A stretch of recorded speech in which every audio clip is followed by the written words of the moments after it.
How's Bob Dylan? How can I answer that if you got the nerve to ask me? It happened so long ago, I wasn't even born. A song that doesn't pussyfoot around nor turn a blind eye to human nature. Who threw that glass through the street? Who did it? I'm a translation to animal my soul, admit my return. How about rat? I'm afraid to go on the internet. I'm afraid some pervert's gonna lure me somewhere. You want some eggs?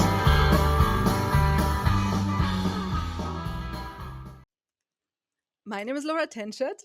My name is Rebecca Slayman, and this is the Bob Dylan Hotline, where we answer your questions about all things Bob.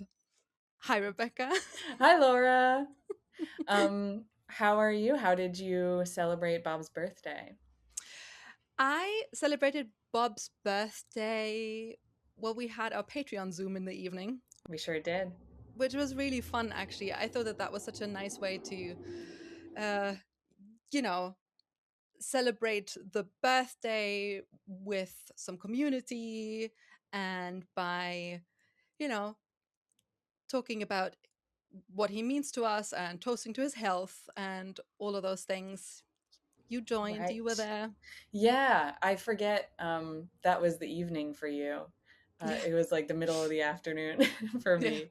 Yeah. But that inspired me because the night before I'd gone to see Jeff Slate's show at City Winery. Mm-hmm. And I got to make some new friends there, which was cool.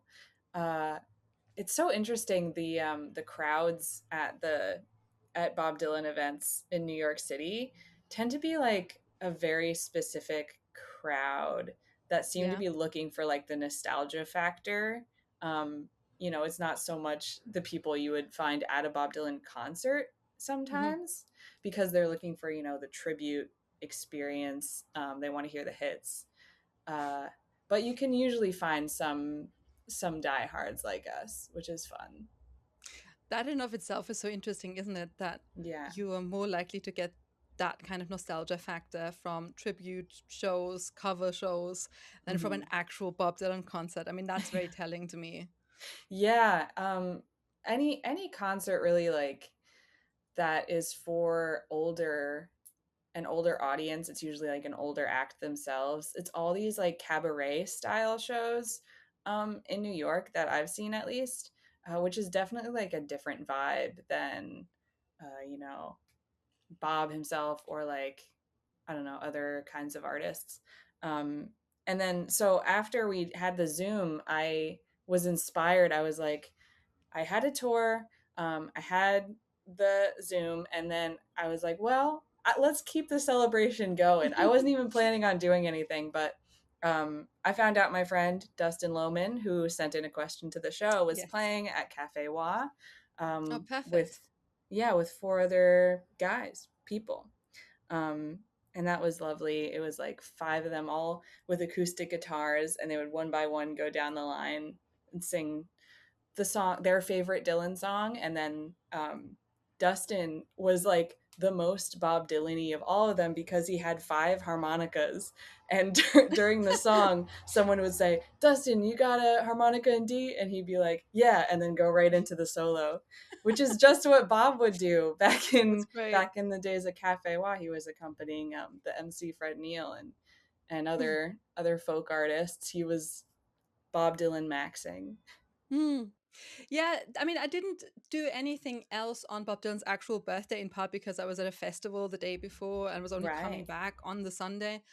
But I did go to a Bob Dylan night the Friday before, which was so fun. I mean, it's this singer-songwriter night here in London called the Lantern Society at the Betsy Trotwood, one of London's best pubs, and it was so fun. And I mean, that's kind of how I imagine Dustin's night to maybe also, the spirit of that kind of night. And it was just lots of artists coming together and singing Bob Dylan songs, but it was really interesting to see the choices, the songs that people were choosing, because it was such variety and some really like some deep cuts, so a friend of mine did I've Made Up My Mind to Give Myself to You, which was beautiful. Wow. I mean, That is and incredible. That's my one complaint I've been having with the tribute shows is no one's doing 21st century Bob. No one's even doing like 90s Bob. yeah. And I want more of that. I want more 21st century Bob in the set list. Right, right. And so my friend Simon, who did I've Made Up My Mind to Give Myself to You, wouldn't tell me the second song that he was going to do because everyone got two songs. Mhm. And then the second song he did was Every Grain of Sand. And I just, Oh, perfect. uh, I was gone. It was so nice. I mean, I loved everything about that night. I thought it was so nice. And someone else did Mississippi, so there were other 21st Wow. century songs as well. That is so And great. yeah, and it was really great. And then it kind of culminated in a big sing along of Like a Rolling Stone, and the host Rob had made like these kind of subterranean homesick blue style signs with the Nice. order of the order of the chorus. How does it Oh feel to yeah. be out on your own, Oh, no that's direction so home, so fun. that everyone could sing along. It was really cute. It was really, really sweet. And it just I mean, I also sang two songs and did maybe the um, most popular songs, which I felt this pressure to kind of do like some really obscure songs. And in the end, it was like, no, I actually really just want to do "Mama, You've Been on My Mind" and "Don't Think Twice, It's All Right." So good. Mama And on My Mind is a little bit obscure, I think, in the pantheon of the popular Dylan songs. I guess it just depends, kind of like on your way into Bob, That's because I true. think a lot of people know it because of the George Harrison and Jeff Buckley covers, Hmm. and maybe then don't even know that it's a Bob Dylan song. Yeah. There was a lot of that in the shows I went to of both of them weirdly ended in a sing along of "Ooh wee, ride me high," and Yeah, everyone was singing along to that. But we had I that thought too, that was actually. really. I Yeah. feel like that's kind of strange. I guess it is super well known. I don't know. I feel like I don't know it that well I prior think to being into Bob. I, yeah, it is a good question. I guess it is just one of those songs that where you can just really pick up the chorus very quickly and you can just sing Yeah, along. that's probably So, why. but yeah, it's just, it's not like one of the big hits, I guess. So Yeah. in that in that sense, it is a bit surprising. But I think what I just really loved about that night was it made me think of Bob Dylan's Nobel lecture, where Mm, he is talking about, the difference between literature and songs, mm, and then talks about how songs are alive in the land of the living and that they need to be sung, not read. mhm. And that was just on my mind when I was hearing all these people just honoring these songs and singing them and sharing in the love for these songs. And it it really struck me, or if it instilled me with awe, hearing like Mhm. all these different songs. And over the course of the night, like it was dozens of songs, and each and every song is in and of itself so great. I kept looking over at my friend and we were like, what an amazing song. Wow, that's such a great song. And then you realize that the same person wrote all these songs. Yeah, and they're all so different. They're so different. They're so different, and they all have so much capacity to be even more different. And I mean, this is obviously something that Bob Dylan himself has been exploring in his live performances, because he's been uh, giving them new life with each performance, and sometimes rearranging them or like rewriting them even. And I think the same process is at work when other people sing them as well. And it is such a beautiful thing, and I think it is really at the heart of you know what makes songs so special, that they bring people together in that way, that they make people sing along. Because I mean, you can't really get the same, you cannot get the same experience from any other art form. I mean, you can watch a film together, but to share in the act of like performance by singing along, I think is so unique to songs, and it's just so profoundly moving. And it just felt like the best way to celebrate Bob Dylan's birthday. by Yes. hearing these songs and singing them, and Yeah, yeah, it's like sharing in community. Shakespeare. It's like Shakespeare. It's alive when it's being performed. Yeah, yeah. Um, yeah, I had the same thought when I was watching the shows I went to about the diversity of the songs and them all coming from the same guy, and it just blows you away every single one. And there was one thing that I thought was kind of mystical, which Mhm. was when I was standing online waiting to go in, I thought to myself like what's the one song I want to hear tonight? Uh, and I came up with "You're Gonna Make Me Lonesome When You Go." Just popped into my head. Mhm. I've been thinking about that one a lot lately. I'm not sure why. It's just like kind of hitting. Mhm. And I really like the Verlaine and Rimbaud line. There's so many great lines in that song. And then one of the performers, Casey Jewel Hill, did it. And I couldn't believe it. Out of all the Bob Dylan songs, he played the Yeah, one song that I wanted to hear. It that's just so feels cool. miraculous. Yeah, that feels like some sort of convergence. Yeah.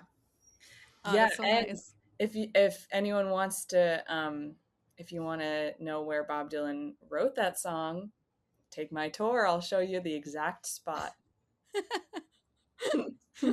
Oh man, I want to come to New York and take your tour. We Ah, gotta make that happen at some point. I feel like it would take twice as long because we would just have so much to say at every stop. We'd be recording a podcast on the tour. Hold on a second. Brilliant idea.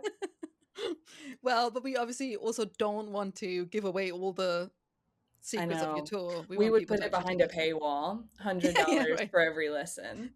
Exactly. Yeah, yeah. We can make that happen. Should we get into our question? Let's do it. Um, both of us were very excited by this question when we received it. So shout out Nicolo Villani. Here's his question. Hello, Laura and Rebecca. Happy Bob's birthday. I'm listening to you right now to celebrate. Is my question a pretty crazy one? What if Dylan, from the very beginning, saw himself and acted like a sorcerer, a shaman, or a medicine man? His songs would be incantations, his albums spellbooks, and his concerts actual rituals. That would explain so many of the peculiar choices in compiling albums and set lists.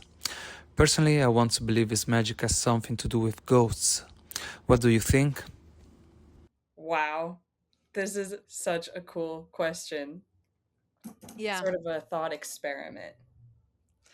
I think when I heard that question, I was just I had had so many thoughts immediately flooding my brain, Mm-hmm. and equally also like more Yeah. questions just kind of coming up for me that I thought, this would be such an interesting one to try to get to the bottom of, and I wanted to talk to you about it.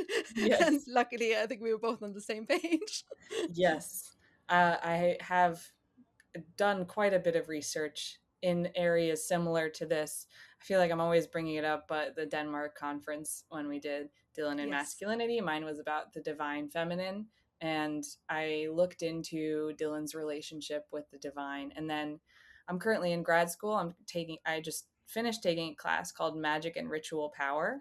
Um, so I have spent the whole semester thinking about like what even is magic, what's its role in a society, how do you define it, where's the line between like magic and religious rituals. Hmm. And then in my final paper, I of course wrote about Bob Dylan. So I think You're we an both, expert. I'm Yeah. a little bit of an expert on it. Amazing.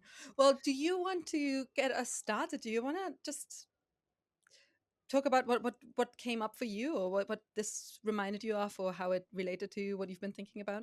Yeah, it's interesting as a thought experiment because it is so different than what Dylan has himself said about his songs.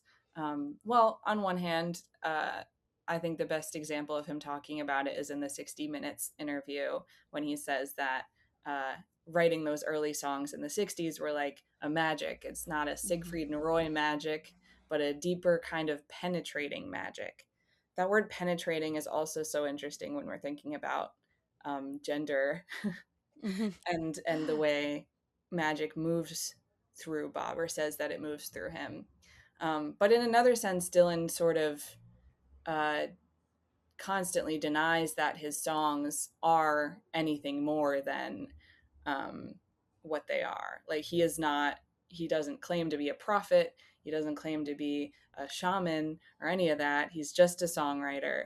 But then again, magic comes up again and again in his songs. Most obviously, in my research, it's clear that Dylan writes as if he has been under a spell, as if someone is doing magic to him, and it sort of takes all his power away. And sometimes that's a good thing. Sometimes he wants to be under someone else's spell, sort of swept off his feet. And other times, I made the comparison in Idiot Wind, that is an example where so much of his life is out of control and he's totally fed up with this lack of control. So the spirit moving through him is also related to that. The muse is related to that. Mother of Muses, sing to me, use me as a vessel. And that, just one more thing, and then I'll be done on my rant. No, keep going. Okay. The sort of core text that ties all this together is Robert Graves' The White Goddess, which was a book that Bob Dylan loved when he first read it when he was younger. He said people have said he used to carry it around in the village. And it is a book about the magic of poetry itself and what is conjured when poetry is really good. And Graves claims that it's this white goddess, which is like the ultimate form of the muse. It's like the counterpart to God, but it's older than like the patriarchal version of God. It's the white goddess, and that is something very literal in this text, that when you're writing poetry, you are possessed by this goddess. And Dylan loved this book. He said in Chronicles that he when he finally met Robert Graves, he couldn't remember any of it, and it was like a weird interaction. But I think it had stayed with him, if not on a conscious scale, then on a subconscious one, because those themes of the muse and being under a spell and the control carries on throughout his whole career up to Rough and Rowdy Ways. Okay. Thank you. I mean, there's so much in there in what you just said that I want to pick up on. So I guess to kind of sum up what you've been saying is really also something that I've been thinking about this idea of the magic of the creative process. And that on the one hand, I mean, Nicolo asked whether we see Bob Dylan himself as a kind of like magical force, as a kind of sorcerer or shaman. And then there is the kind of counterpart in Robert Graves' The White Goddess, where he writes about this kind of matriarchal force that predates patriarchal societies, where there's the belief in kind of this very strong female force that inspires and kind of almost inhabits the artist. Yes, and that's obviously related to the idea of the muse and all of those things that we're maybe more familiar with in our day-to-day life now. I think the things that came to my mind as I was thinking about this question, I am still kind of trying to figure out exactly how the thoughts that immediately entered my brain all fit together. And I'm hoping that we can figure this out as Let's part get of into our it. conversation, right? Yeah. Because I think the one thing that I've been really interested in, and this was in part inspired by something that I've also been revisiting for Bob Dylan's birthday. You already mentioned the 60 Minutes interview where he talks about writing these early songs and describing that process as kind of a magical process and saying, it's a deep penetrating kind of magic. And I was thinking about, it's funny, I feel like everything else that I have like almost makes more sense in this context, but I want to start at the one thing that maybe sits apart from that a little bit, but I think is a crucial one. And that is how Bob Dylan talks about destiny. Yes. And how he talks about that in the 60 Minutes interview, where he says, I have so many quotes written down here. So the voiceover says, he says that he knew even then that he was destined to become a music legend. I was heading for the fantastic lights, he writes in Chronicles, which is kind of was the context of this interview, because it was in 2004 when Chronicles had just been published. He writes, destiny was looking right at me and nobody else. And then Ed Bradley asks Bob Dylan, you use the word destiny over and over throughout the book. What does it mean to you? And Bob Dylan responds, it's a feeling you have that you know something about yourself that nobody else does. The picture you have in your mind of what you're about will come true. It's kind of a thing you kind of have to keep to your own self, because it's a fragile thing. And if you put it out there, somebody will kill it. So it's best to keep that all inside. And I've been looking through interviews and I figured out that Bob Dylan has actually spoken about this deep knowledge that what he's doing was his destiny. Throughout the years, but especially in the early 2000s, he mentions it a couple of times. Starting in, he mentions it in the Rome press conference, and then I think to Edna Gunderson around that time as well. He says, for example, in 2001, he tells Christopher John Farley for Time magazine, I've had a God-given sense of destiny. This is what I was put on earth to do. Just like Shakespeare was going to write his plays, the Wright brothers were going to invent an airplane, like Edison was going to invent a telephone. I was put here to do this. I knew I was going to do it better than anybody ever did it, right? And Edna Gunderson, he told the same month from the start, I had an extreme sense of destiny. And I could give you more quotes to that extent, but just basically suffice it to say, he does mention destiny quite a lot. And he also talks about how with a sense of destiny comes a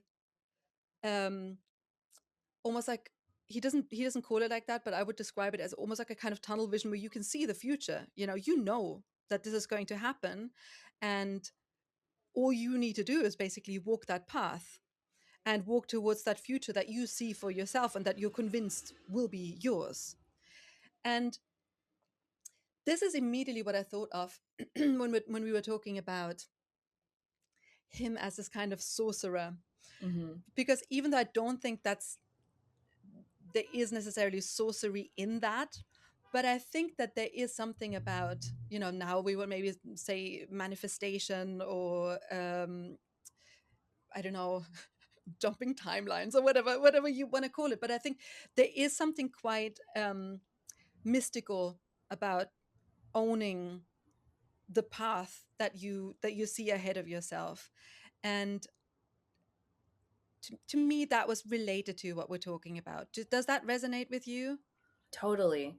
And that also makes me think about what Dylan claims about himself and what we observe about him. Mm-hmm. It just occurred to me to like kind of zoom out from what Dylan, denies or accepts about himself. Although, yeah, what you're saying about destiny and like manifestation is absolutely right, I think. But I really like also in the question about him being a sorcerer, especially in the live concerts, what we were just talking about how the whole room can feel like an energy, and it's like this euphoric energy that comes from people gathering in a space and singing together. Mm-hmm. Although Dylan doesn't always allow that kind of communal singing anymore. But there is something magical, because when you break down what magic is, it's very hard to define, and people define it a lot of different ways.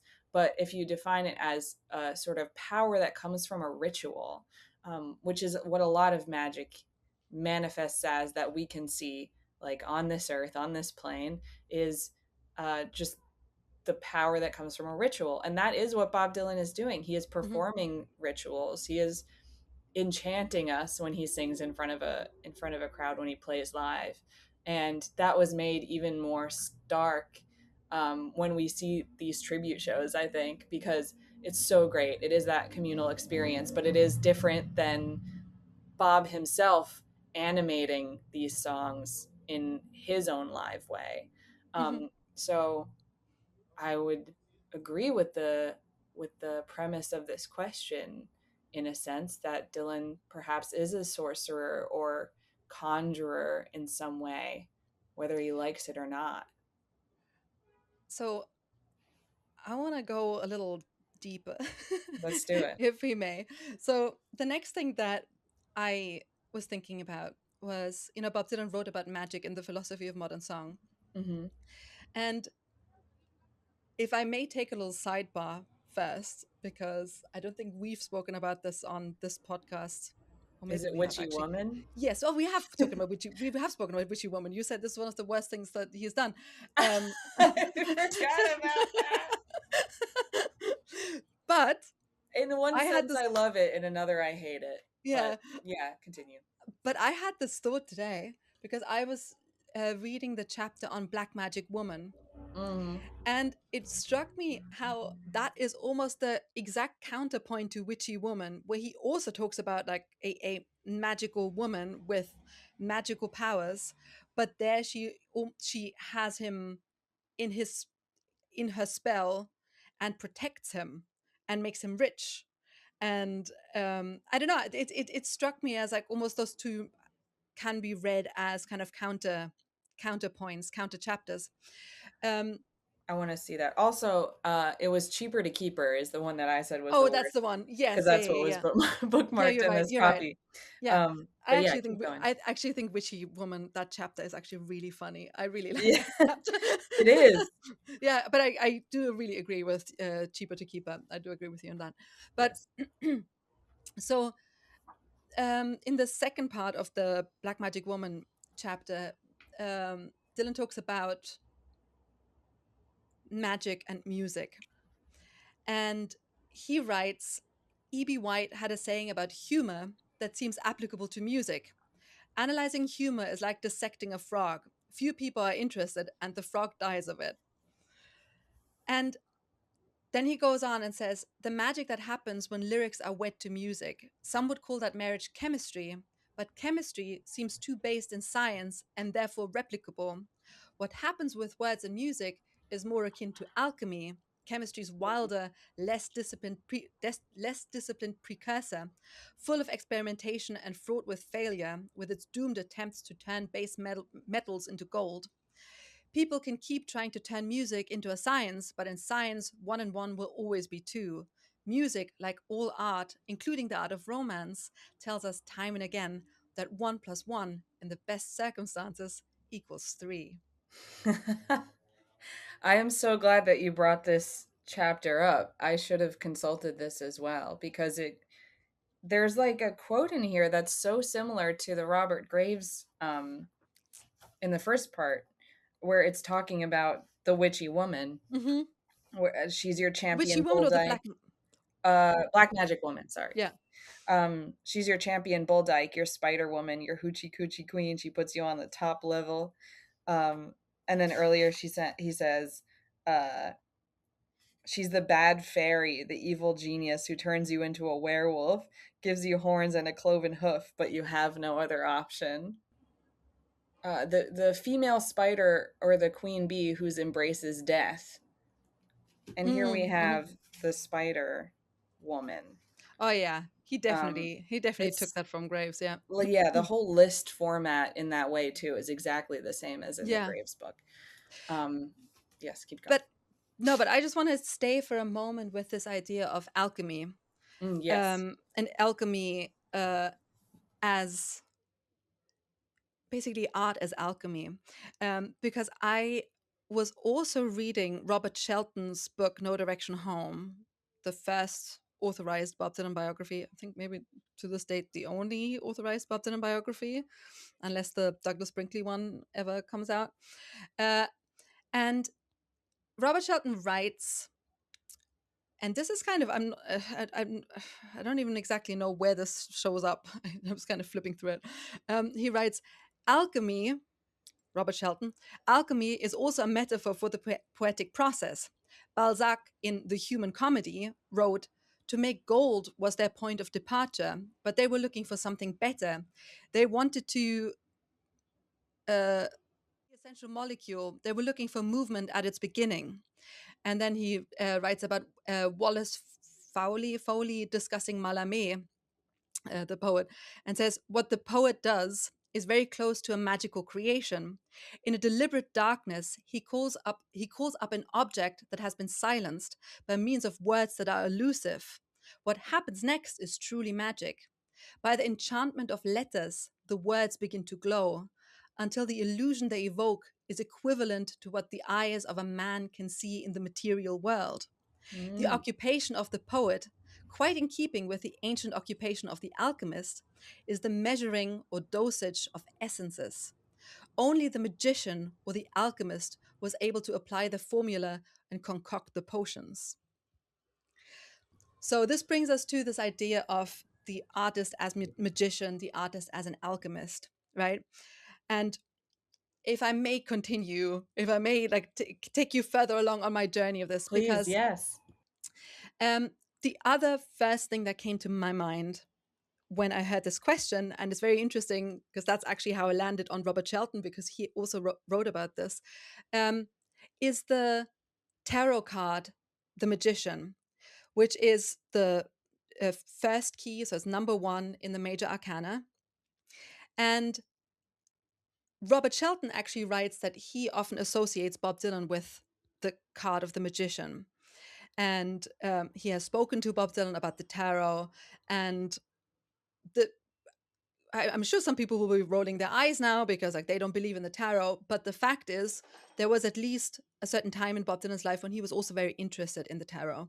And Sarah Dylan was very into it. Was apparently very good and very dedicated to reading the cards, and even had a shrine to one of the cards, the Empress, which apparently she really identified with. That's also incidentally the card that's on the back of Desire.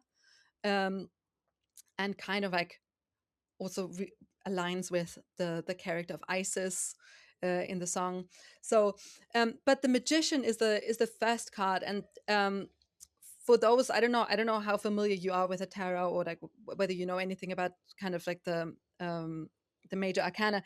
There's this book that I've been reading that apparently Bob Dylan also read and liked, by Alfred Douglas. It's called The Tarot. This came out in the early 70s, and it's a very Jungian approach to the tarot, and basically charts out the journey through the major arcana, so from card to card, as a kind of hero's journey, or kind of a journey, not hero's journey, more like a journey of enlightenment or self-individuation in Jungian terms, right? Attributes of the Magician. I'm going to read this from one source, and I'm going to say a little bit about what Douglas is saying about the Magician, because I think this is really relevant. So the general attributes is the Magician is willpower and pure single-minded determination. Harnessing the power of both the spirit and material realm, he can transform, transmute, and bring about change through a variety of means, using the infinite tools at his disposal. He is fueled by creative purpose, achieving his desires through focused alchemy. He is potent, powerful, able to tap into the universal force uniting mind and body to manifest his goals. He is imaginative, masterful, unifying thought and emotion to see tasks through to completion and fruition. The Magician is potential realized action as it evolves into manifestation. And Douglas basically wrote about this some more, and we have reason to believe that Bob Dylan read what he wrote about the card, and that maybe also resonated with him. And it certainly resonated with Robert Shelton, who also quotes Douglas when he writes about the Magician and connects it with Bob Dylan. And he writes, "The Magician is forceful and self-confident and stands alone. He can perhaps be seen as Prometheus grasping the hollow fennel stalk in which he brought down the gift of fire from heaven after stealing it from the gods. The character of Prometheus, as depicted in the Greek myths, seems very like that of the tarot magician. He was quick-witted and wily, like the gods Hermes and Loki, or the American Indian folk hero Coyote, and was also strong-willed and self-assured, as shown in his defiance of Zeus. Psychologically, the myth of Prometheus can be said to refer to the time when man first attained self-consciousness, stealing it from the unconscious and thus taking upon himself one of the attributes of divinity. In doing so, he must also assume the responsibilities of godhood. He is now responsible for his actions. And I think this idea that the magician is almost like a godlike creator, creating out of nothing and kind of initiating the cycle of the tarot, but also being a kind of creative force, and being very self-assured and kind of like standing alone. I think to me that is very much kind of the figure of the artist, and I could see why Robert Shelton applies that to Bob Dylan, and why the card might also resonate with Bob Dylan himself. I have more to say, but I want to hear your thoughts on this before I barrel on. Yeah. The alchemy of the poet and the musician creating words that can affect things. I totally see relating to that, and how words do have power, a magic power in some ways. So yeah, I could see how that applies. I also was reminded of the beginning of the Rolling Thunder Revue documentary, which has them disappearing a woman. Like an old silent film. So what do you make of that? Well, I've seen that interpreted as they're cutting up Ronaldo and Clara and erasing Sarah from it. They're making a woman disappear from the narrative. But as a piece of art, and it's a piece of art that sort of changes reality in some way, it is doing a magic trick. And I think it's applying that to like Scorsese and the people who made the movie, and also Bob Dylan, the way he affects a narrative and therefore maybe affects reality, which you could relate to alchemy as well, I think. Well, also, speaking of the Rolling Thunder Review, I think the quote that, he stole, but that life is about creating yourself. Yes. And that, again, like this creative force that even extends to yourself, is relevant to this, I think. And it also relates to this idea of destiny. You can invent yourself, you can create yourself in the image that you have of yourself. If you see yourself with a purpose, if you believe that you are destined to become a certain thing, to a certain extent, it is within your power to make that happen, or it is maybe even your duty to make that happen if you see it clearly, if you see it in your mind's eye.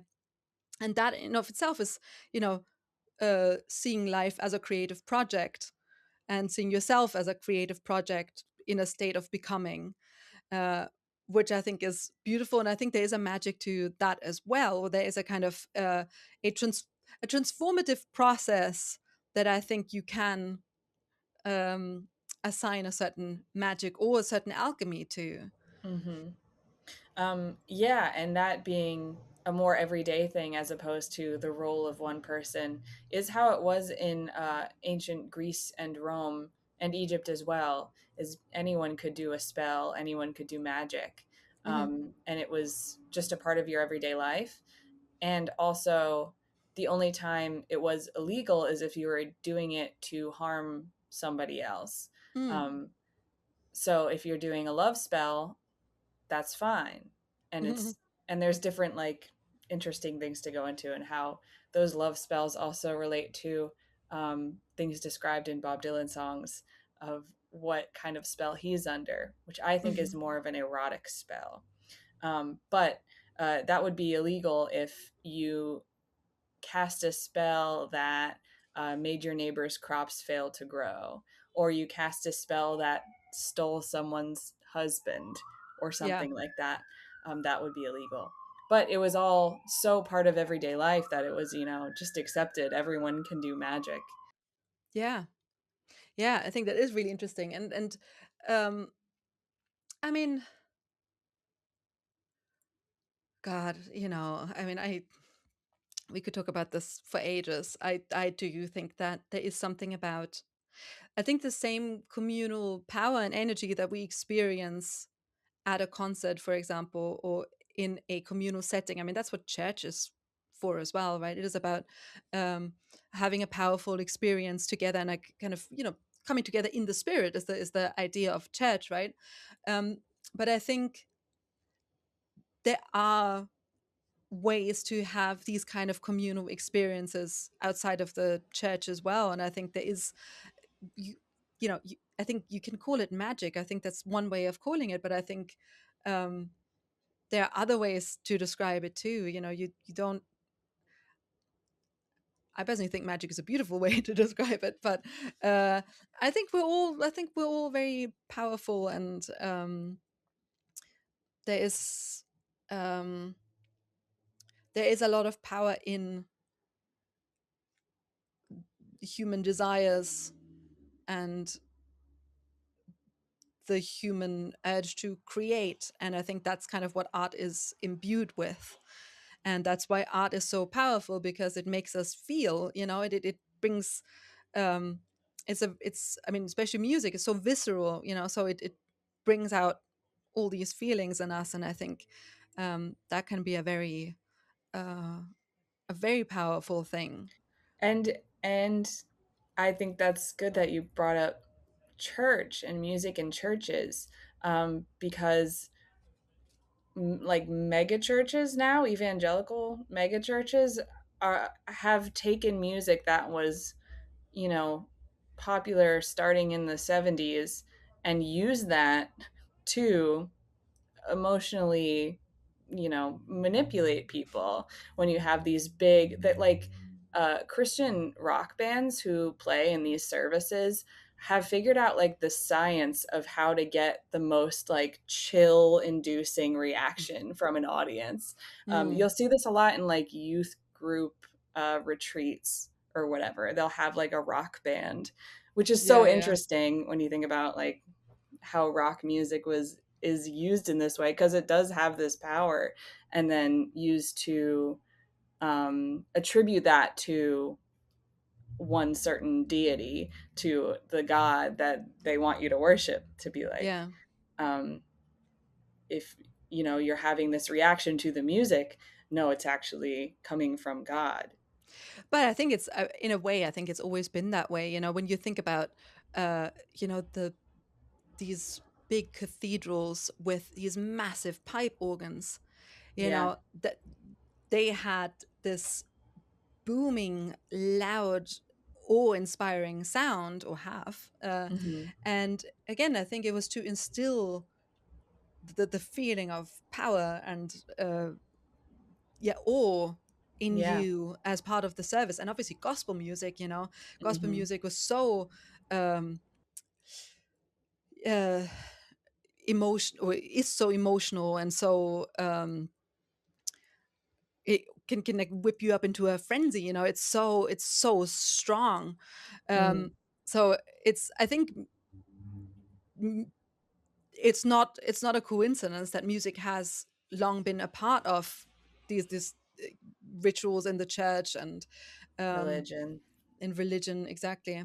Yeah. um yeah, Interesting also, on Bob Dylan's timeline, how he goes to gospel music. exactly, Like the one exactly. thing that, I don't know, pulls him away from all the stuff that Sarah was super into. And then later in the songs writes about how misguided it was, and now this is the true path. Hmm. Uh, and he's really just in a different form of music Mm. that moves him. Yeah, yeah, and I think that's, yeah, as you say, it's maybe no, I don't want to say no coincidence, but it is an interesting transition that he goes from the mid 70s, where he was very interested in stuff like the tarot and other mystical, the I Mystical Ching, and wife. and palm, and palm readers and psychics and so on. I think he was for a while like very interested in that. Um, but obviously that can also be seen as a sign that he was searching for something, that he was already spiritually seeking some kind of truth or some kind of a mode that gives meaning. Yeah, um very much and so. yeah, and then he in his case landed on Christianity. But yeah, again, as you say, like music plays such a big role in that, and the gospel tradition is so beautiful, and he tapped right into that, and found, you know uh found himself in that. um but I also want to the album before Mm. that was obviously Street Legal. And on Street Legal, there are quite a few references to magic, quite a few references to the tarot as well. And I came across this interview with Jonathan Cott in 1978. And Cott asks him, there's a lot of talk about magic in Street Legal. I wish I was a magician. I would wave a wand and tie back the bond that we've both gone beyond. And we better talk this over. And but the magician is much quicker, and his game is much thicker than blood in no time to think. And then Bob Dylan responds and says, "These are things I'm really interested in, and it's taken me a while to get back to it. Right through the time of Blonde on Blonde, I was doing it unconsciously. Then one day, I was half stepping and the lights went out. And since that point, I more or less had amnesia. Now you can take that statement as literally or metaphysically as you need to, but that's what happened to me. It took me a long time to get to do consciously what I used to be able to do unconsciously." Um, he goes on about this. This is this idea of amnesia is something that he's talked about in a couple of interviews around that time. And um, I have been really interested with this particular term, and that he talked about how Blonde on Blonde was this kind of cut-off point, because that was the last album before he had the motorcycle accident and then retreated from public life for a while. And um, I think this is pretty well known that for Bob Dylan, he found his way back into creating when he took painting lessons with Norman Rabin. And then he wrote Blood on the Tracks, and Blood on the Tracks was the album where he broke through to a new kind of way of writing, a new mode of creativity. And and that and he describes it as um, learning to do consciously what I used to be able to do unconsciously. And the reason why this struck me particularly today was, and this is only maybe half related to our question of Bob Dylan the Sorcerer, but it is related to the tarot, because the the magician is the first card or the first key of the major arcana, but there is one card that is often uh, like put in front of it, and that is the Fool. And the Fool is often designated with the number 0. So it's either before or at the very end of the major arcana, depending on how you want to see it. But the reason why I think this is interesting is because it struck me that this version of Bob Dylan as the magician, as this creative force that stands between the spirit world and the physical world, um, is kind of what he describes when he describes learning to do consciously what I used to be able to do unconsciously. Because his earlier mode of writing, when he was doing everything unconsciously and everything just flowed through him, reminded me actually much more of the card of the Fool. And I'm going to read you quickly what I wrote down for the Fool, because I think that was interesting.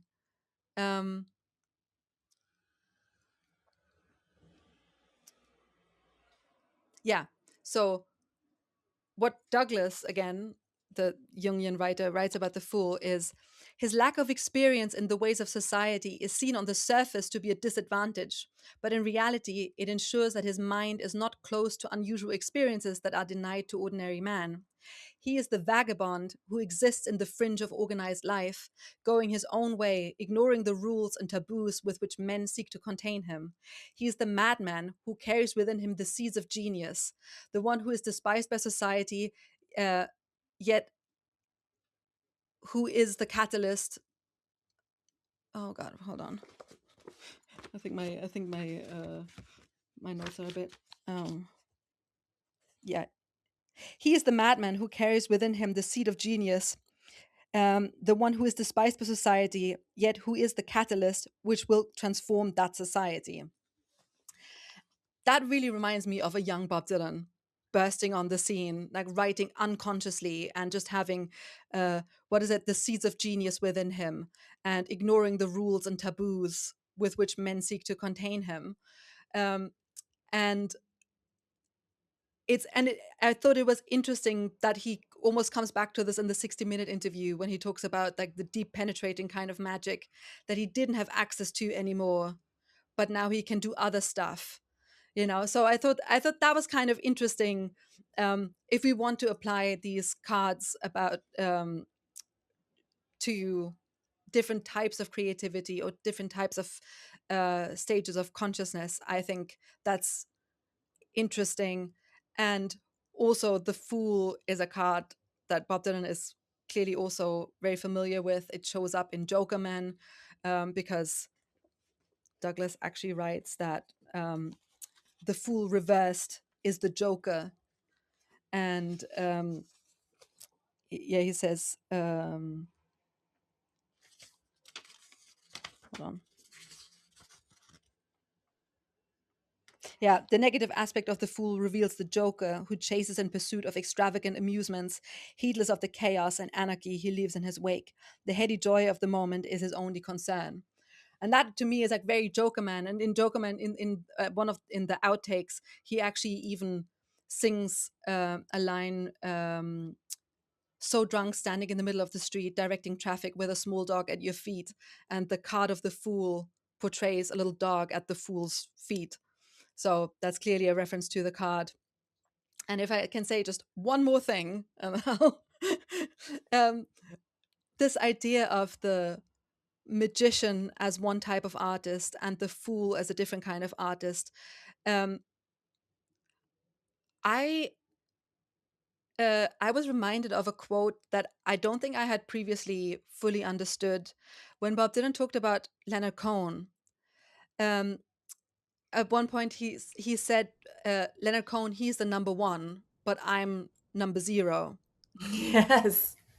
And I've seen other people also assume that this was a very cocky way of kind of slighting Leonard Cohen, of being like, yeah, you think you're great, but like, I'm not even on the scale. I'm that great, right? Yeah. And who knows, maybe he meant it that way. That's possible.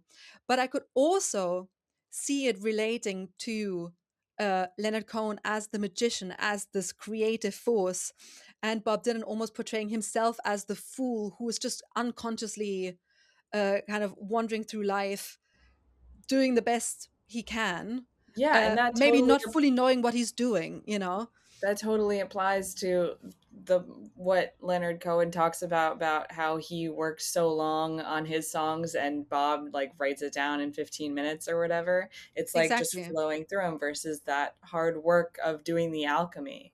That's Yeah. such a great connection you made. Oh, thank you.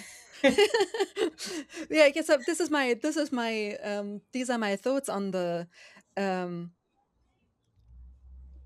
I have one more thought. Yes.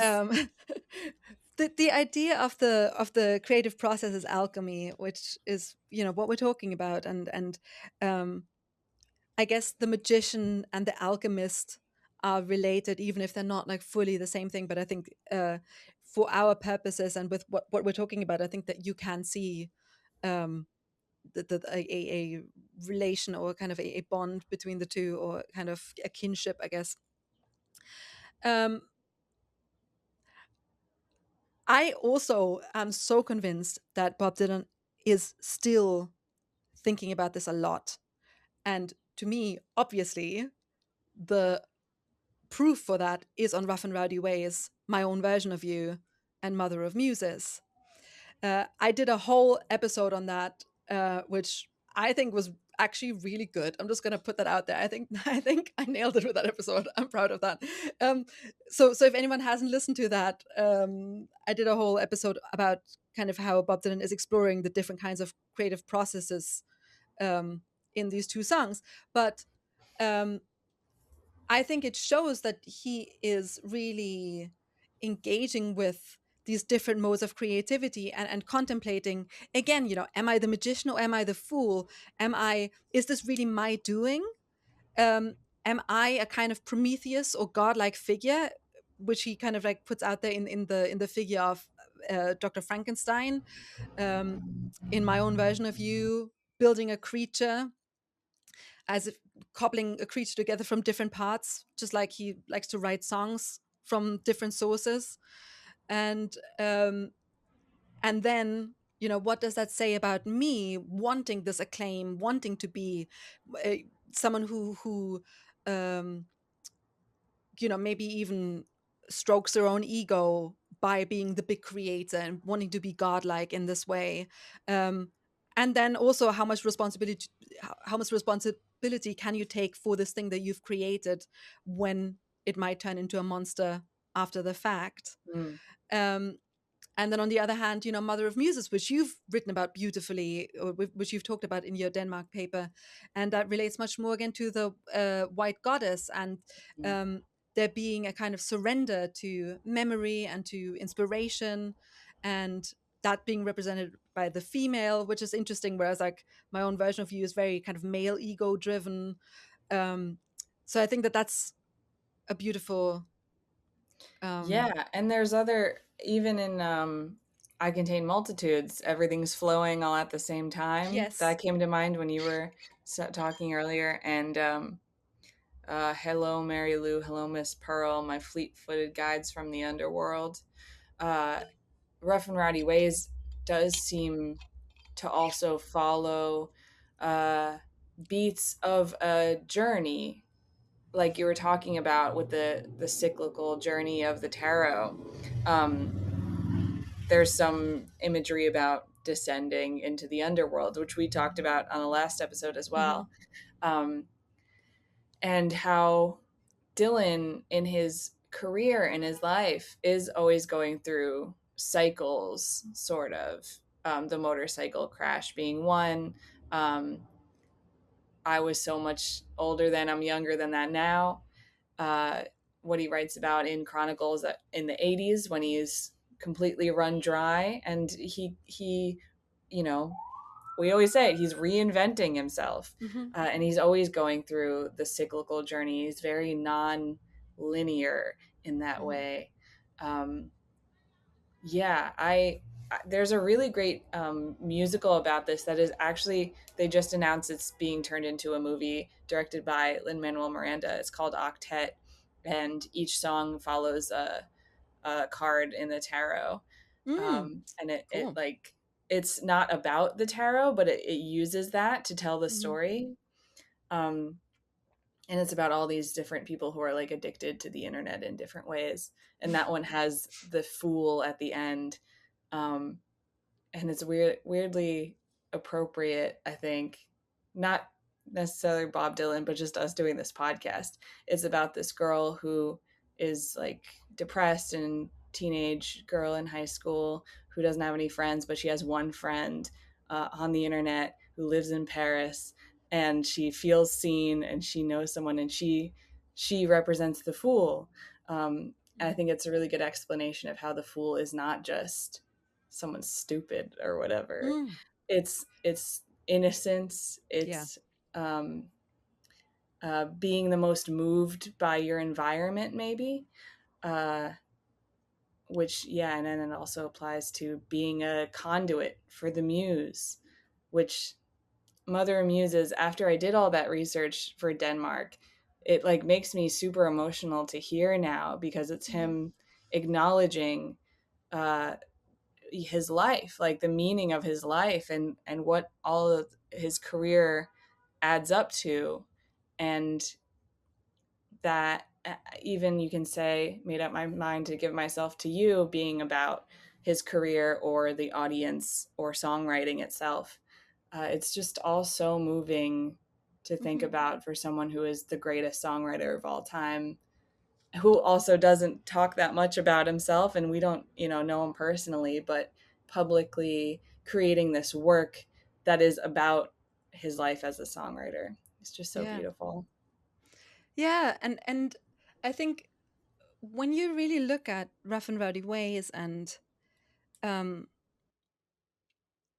how he writes about, how he sings about creativity and creation and inspiration, and particularly on My Own Version of You and Mother of Muses, I think it makes so much sense that the other song that I've also spoken about loads on the podcast, that has come to the forefront of his sets, maybe his mind, I don't know, in recent years, is When I Paint My Masterpiece, the song that is about the creative process always being in the future, that the um it's it is about that alchemical process where the gold is ever elusive. You will never, you know so you paint your masterpiece, but like the moment it's painted, if you're a true artist, you lose interest in it, because that's in the past. The only thing you can do is, if you want to continue living, is to go on and try and start the next one, and then again stay in pursuit of that, because if not, then he not busy being born is busy dying, right? I mean, it's exactly that. And it's about, life is about creating yourself. And we talk, I think we talk a lot about Bob Dylan reinventing himself, but maybe we should say he's recreating himself. He's recreating himself continuously, or he keeps. Last time we also spoke about that quote, which I think we both loved, about, "I know who I am, but I don't know who I'm going to be." Again, it's the same thing, and I think that uh, it is so beautiful to me that a song like When I Paint My Masterpiece still resonates so much with Bob Dylan in his 80s, evidently, that has almost become, his theme song, or the song that he, puts at the beginning of not just Ronaldo and Clara, but also Shadow Kingdom, and has played the most since, I think, since he won the Nobel Prize. That's the song that he's played the most. And obviously, the Nobel Prize is the biggest award that he has received. And so it feels like a song like When I Paint My Masterpiece becomes such a theme song to not uh, get kind of burdened, or kind of like weighted down by an award like that could really be like a I don't want to say nail in the coffin, but kind of a kind of like a lifetime achievement award, where it's like, Right. okay, Yeah, nice, yeah. that's it. You've done all the stuff, and you don't have to do anything else. But clearly, that's not what he wants to do, and I really admire that. Yeah, I like what you're saying about songwriting and creation being an active, present and future oriented thing. Um, that it's totally what he's all singing about in my back pages too. Mm-hmm. Uh, Not just that line, but girls' faces form the forward path. Uh, what is the line? From Girls' phony face jealousy. from phony jealousy to memorizing politics of ancient history. Uh, that there's always something in front of him that makes him learn something more about the past, Mm-hmm. um, which also speaks again to the cyclical nature. There was something else I was going to say too, based on what you just said. What were you talking about? About creation being an active thing, music, writing music being something he constantly does, and performing music. Mm-hmm. uh it's like casting a spell, it's like doing magic. It's Mm-hmm. not something like that has happened, it's something that is happening. um Both are just very active things, is what I was which thinking about. which Yeah. takes us back exactly to what we were talking about at the very beginning, right? Like, Mhm. songs are alive in the land of the living, and that Exactly. too is an active process, and one that uh, only stays active and powerful and remains a kind of retains its ability to cast a spell if it's being sung and if it's being um, lived in this way. Exactly. Yeah, that's kind of what I was getting at. As I was editing the episode, a few thoughts connected for me, and I thought I'd try to put that into words here. Because we touch on so many things in this episode, fundamentally trying to answer the question whether we can conceive of Bob Dylan as a kind of magician or sorcerer.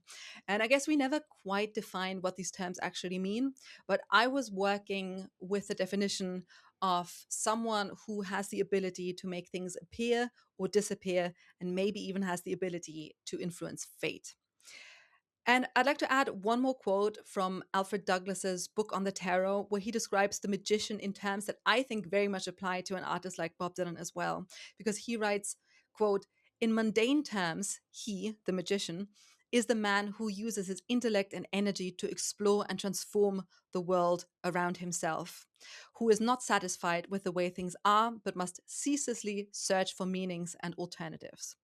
Because is an artist not someone who transforms the world around themselves? And in the Foley quote that I shared about Mallarmé's poetry, he writes that the words begin to glow until the illusion they evoke is equivalent of what the eyes of a man can see in the material world.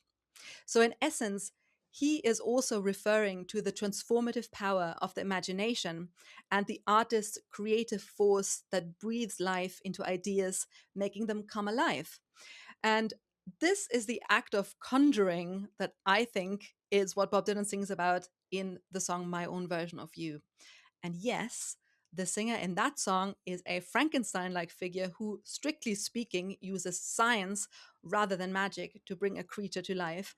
But I think we're still meant to understand the link between Frankenstein and figures like magicians and sorcerers, in the sense that they all derive their powers from occult sources. And the full title of Mary Shelley's novel is Frankenstein, or The Modern Prometheus.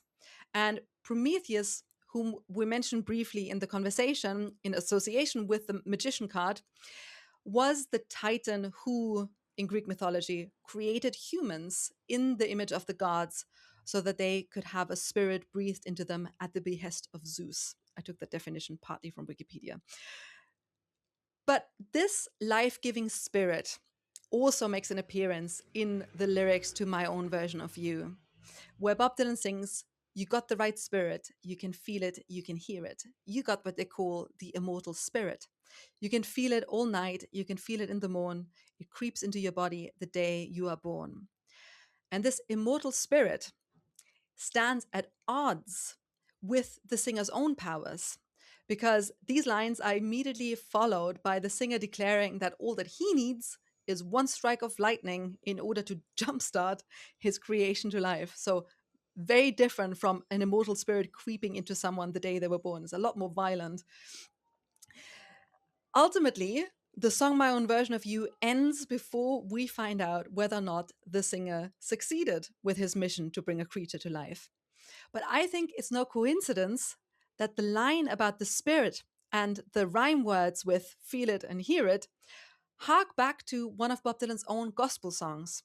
In Solid Rock from the album Saved, he sings about humanity's weakness in a verse that might as well describe the struggle of the singer in My Own Version of You. There he sings, "It's the ways of the flesh to war against the spirit. 24 hours a day, you can feel it and you can hear it, using all the devices under the sun, and he never give up till the battle's lost or won." The he actually here is capitalized, meaning that it might be referring to God. But I think if you think of it as a lowercase he, then it could also be referring to the singer in My Own Version of You who won't give up until he brings his creature to life. Anyway, I'm bringing this up because, as we mentioned in our conversation, religion, and in this case Christianity, has always inspired art. In that context, there was never any question where the creative spirit originated, because the artist was only ever understood to be inspired by God and creating in service of God. In theory, at least, there is no ego here. So, whether or not we want to understand an artist's creativity in general, or Bob Dylan's creativity specifically, as related to magic or alchemy, is mostly a question of where we believe these creative powers originate. And I believe several songs on Rough and Rowdy Ways engage with this very question, which I think is very interesting. In other words, if you yourself are religious, you might say Bob Dylan's talent is a divine gift. If you're an atheist, you might simply see him as human, maybe a human genius. But for me personally, terms like magician or alchemist don't really stand at odds with either of these options. Because, as Bob Dylan writes in the philosophy of modern song, ultimately, an artist is fundamentally someone who creates a work that is more than the sum of its parts. Wow. Thank you so much for that question, Nicolo. It was Mm. a wonderful springboard for a great conversation, I think. If you have a question that you would like to send us, record a voice memo, hit that big red button on your phone, and send it to the Bob Dylan Hotline at gmail.com. And also, I would also love to hear people's thoughts about this episode in the comments. If you have something to say, Yes. put it in a public forum so everyone can see it and we can all comment on it more and keep the conversation going. That's so true. Yes, please leave us a comment either on YouTube or on Spotify, Instagram if necessary. No, it's Yeah. fine. Uh, Anywhere, but yeah, I would really be interested, because I think this was I don't know. It's a big topic, right? And it's a big. I'm sure this is one way of looking at these things, obviously, and I'd be really interested to hear whether this resonated with people or. Yeah, because the question was so interesting in that it was like, what if Bob was doing this? And then there were so Mhm, many different parts to it. mhm. Yeah, if that sparked anything in you, I'd love to hear it. And also beautiful just that this conversation happened so shortly after his birthday, when we've Yeah. just had like these experiences of singing his songs, and that kind of feeling like an incantation. And I feel like we only kind Yes. of realized that over the course of the conversation. Yes, We only totally. Yeah, so that was really great. Yeah. um yeah, thank you so much, Rebecca, as Oh well. my Thank you God, my uh pleasure. for having these conversations with me. Thanks for having me. It's a joy Yay. of my life. So yeah, this was the Bob Dylan Hotline. Send us your questions. We'll do our best to answer them. But the answer, my friend, Is blowing in the wind.